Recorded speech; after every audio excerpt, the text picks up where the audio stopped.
کی شخصیت پر مشتمل ہے۔ جناب زید نظامی 25 مئی 1931 کو امروہہ ضلع مراد آباد اتر پردیش میں پیدا ہوئے۔ آپ نے اپنی ابتدائی تعلیم میرٹھ سے حاصل کی۔ آپ نے 1951 میں علی گڑھ یونیورسٹی سے انجینئرنگ میں گریجویشن کیا۔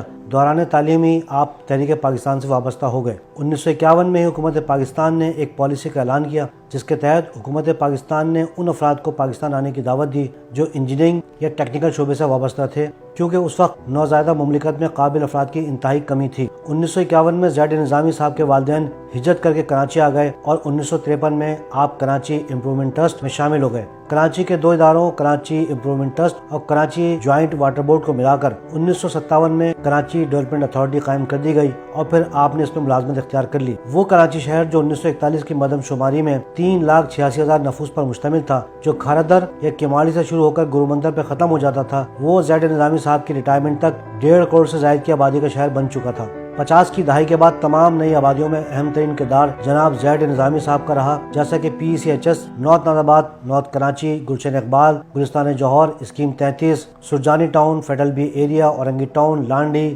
Korangi, Malir, Shah Faisal colony, model colony اور دیگر تمام آبادیاں وہ سب زید نظامی صاحب کی پلاننگ کا نتیجہ ہے۔ کراچی کی 70% آبادی اسی پلان شدہ کراچی میں رہ رہی ہے۔ قیام پاکستان کے فوری بعد جب ایک جدید کراچی وجود میں آ رہا تھا تو وہ تمام ادارے جو کراچی کی ترقی اور خدمات پر مامور تھے، ان میں اعلیٰ افسران اور ماتحت ملازمین کا تناسب 70% مہاجروں پر مشتمل تھا۔ اس چھوٹے سے شہر کو میگا سٹی بنانے والے جو اہم کردار تھے، اس میں پلاننگ اور تمام تر امور میں مہاجر، بلند و بالا عمارات اور آبادیوں کی تعمیر میں قیام پاکستان کے فوری بعد بلوچی، پھر بڑھتی ہوئی آبادی کے دباؤ کے بعد پختون اور پنجابی بھائی شامل رہے۔ ہم یہ واضح طور پہ کہہ سکتے ہیں کہ یہ وہ جفاکش لوگ تھے جن کی وجہ سے کراچی ایک میگا شہر بنا۔ آج کراچی میں شہری سہولیات سے وابستہ اداروں کے افسران کروڑ پتی ہوتے ہیں، بنگلوں میں رہتے ہیں اور نئی نئی گاڑیوں میں سفر کرتے ہیں، جبکہ 1960، 70 اور 80 کے دہائی کے اعلیٰ افسران بسوں میں اور رکشا میں سفر کر کے آتے تھے۔ انہوں نے کوئی بنگلے نہیں بنائے۔ ایک سے ایک اعلیٰ افسر نے 50 سے 90 کی دہائی تک مارٹن کوارٹر، ایفسیریا جیسے 2 کمروں کے سرکاری فلیٹوں میں اپنی پوری زندگی گزار دی اور اس شہر کو بنا گئے۔ اگر وہ بھی آج کے چند اہم افسران کی طرح بدعنوان ہوتے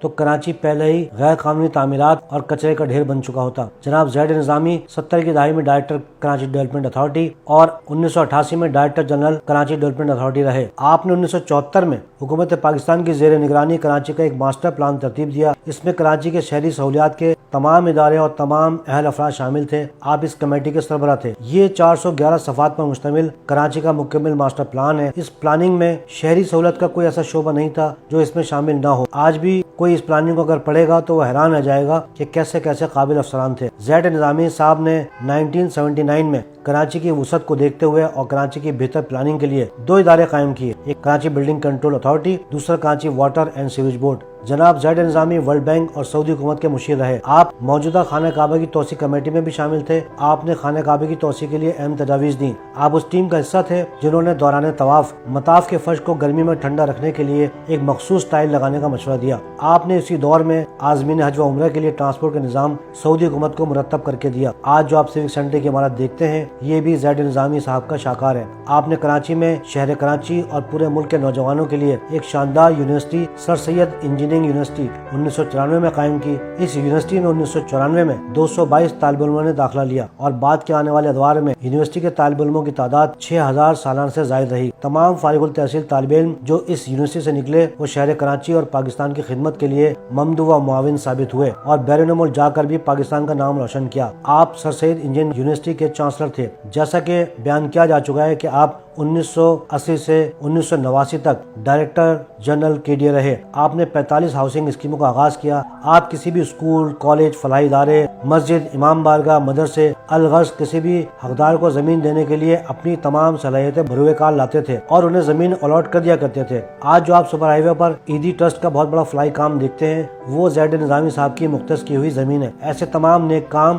آج کے لیے ان کے لیے رحمت کا ذریعہ ثابت ہو رہے ہوں گے۔ آپ کا دور کراچی کی منصوبہ سازی اور ترقی کا سب سے سنہری دور تھا۔ کراچی میں نئی نئی اسکیموں، رہائشی اسکیموں کے آغاز کا دور تھا جو آپ ہی کی وجہ سے ممکن تھا۔ کہا جاتا ہے کہ پاکستان میں آپ سے بڑا کوئی ٹاؤن پلانر پیدا نہیں ہوا، کیونکہ آپ نے ہی اس دور میں کراچی میں سستے فلیٹ تعمیر کرنے کا شعور پیدا کیا۔ آپ کا انتقال 7 اپریل 2013 کو 82 برس کی عمر میں ہوا۔ ضرورت اس امر کی ہے کہ بابا کراچی زید نظامی مرحوم کی خدمات سے نئی نسل کو آگاہ کیا جائے، ساتھ ہی اہلیان کراچی کو یہ بھی معلوم ہو سکے کہ جس کراچی میں آپ رہ رہے ہو وہ کیسے اور کن کن افراد کی محنتوں سے آباد ہوا۔ میری پرنٹ، الیکٹرانک اور سوشل میڈیا کے افراد سے گزارش ہے کہ وہ جدید کراچی کے بانی جناب زید نظامی صاحب کو خراج تحسین پیش کریں اور ان کے بارے میں زیادہ سے زیادہ معلومات عوام کو مہیا کریں، کیونکہ زندہ قوموں کا یہی وصف ہوتا ہے۔ اللہ حافظ۔